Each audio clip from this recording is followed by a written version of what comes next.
রাষ্ট্রপতি একটি সাক্ষাৎকার দিয়েছেন সম্ভবত ইত্তেফাকে, এবং সেখানে অনেকগুলো কথা বলেছেন, যেখানে অনেকগুলোই চাঞ্চল্যের সৃষ্টি করেছে এবং মানুষ এগুলো নিয়ে আলোচনা সমালোচনা টকশোতে অনেক কথাবার্তা চলছে।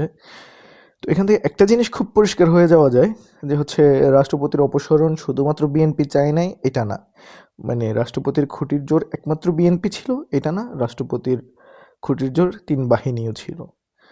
তো এটাকে যদি আমরা একটু করে বিশ্লেষণ করি তাহলে এভাবে দেখা যাবে যে ওই সমস্ত পুরনো কাঠামো পুরনো শক্তিরাই, যারা আসলে পরিবর্তন চায় নাই, যারা অনেকগুলো মানুষের প্রাণের বিনিময়ে একটা ক্ষমতার রদবদল তো হয়েছে, কিন্তু কাঠামোর কোনো পরিবর্তন তারা চায় না। কারণ তারা চেয়েছে, মানে যে বিএনপি পুরনো সেটেলমেন্ট, তারা চেয়েছে তারা পুরনো পদ্ধতিতে এসেই নতুন করে তাদের হারিয়ে যাওয়া যেই দখল, যেই লুটপাট, ওইটা তারা চালু করবে।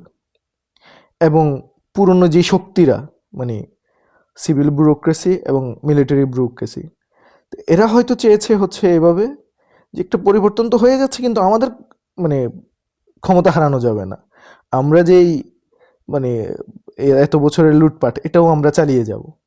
বাংলাদেশের সবচেয়ে লুটপাট তো আসলে আমলারা করেছে, এটা কেউ মানুক না মানুক সবাই মানে, আমি বিশ্বাস করি, তারপরও বলছি আর কি বলার ফ্লোতে। কিন্তু মূল কথা হচ্ছে এই যে মানে 10,000 টাকার বালিশ, রূপোর বালিশ কাণ্ড, আবার হচ্ছে লাখ টাকার পর্দা, এইটা তো আর মানে রাজনৈতিক দলের কলমের খোঁচায় হয় নাই, আওয়ামী লীগের কলমের খোঁচায় হয় নাই, এইটা কোনো না কোনো আমলার কলমের খোঁচায় হয়েছে বা সম্মিলিত আমলার কলমের খোঁচাই হয়েছে। তো তারা এটা চায় নাই।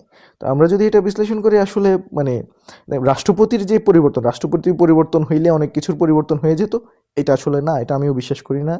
রাষ্ট্রপতির পরিবর্তন হচ্ছে আসলে মূলত প্রতীকী। রাষ্ট্রপতিকে রেখে দেয়া জোর করে এই মানুষগুলোকে, আমাদেরকে যদি আমরা এদেরকে চিনতে পারি, আমরা এটা চিনতে পারবো যে এরাই হচ্ছে তারা যারা আসলে মূলত পুরনো সব কিছু রেখে দিতে চেয়েছে। পুরনো শাসন, পুরনো শোষণ, পুরনো লুটপাটের পদ্ধতি, পুরনো সব ব্যবস্থা রেখে দিয়ে মানুষকে সেই পায়ের নিচে, মানে তাদের বুটের নিচে রেখে দেওয়ার যেই চেষ্টা, ওটাতে তারা সফল হয়েছে। এবং এতে যে আমাদের নতুনদের কোনোই দোষ নাই সেটাও না।